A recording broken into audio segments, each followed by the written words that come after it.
സ്വകാര്യ ബസ്സുമായി കൂട്ടിയിടിച്ച് സ്കൂട്ടർ യാത്രക്കാരൻ മരിച്ചു. മഴയും അമിത വേഗവും അശ്രദ്ധയും അപകടമായി.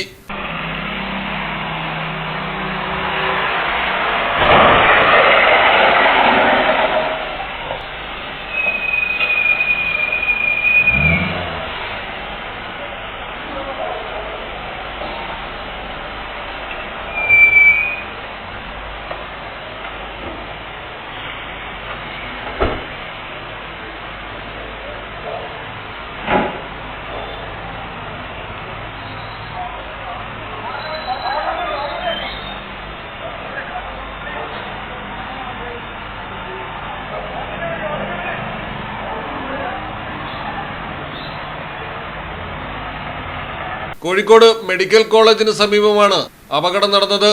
മേലെ തട്ടാരി 17 വയസ്സുള്ള അലി അഫാനാണ് മരിച്ചത്. മയ്യനാട് ഒഴുക്കരയിൽ വെച്ച് അഫാൻ ഓടിച്ച സ്കൂട്ടർ ബസ്സിലേക്ക് ഇടിച്ചു കയറുകയായിരുന്നു. ഉടൻ തന്നെ ആശുപത്രിയിൽ എത്തിച്ചെങ്കിലും അഫാന്റെ ജീവൻ രക്ഷിക്കാനായില്ല.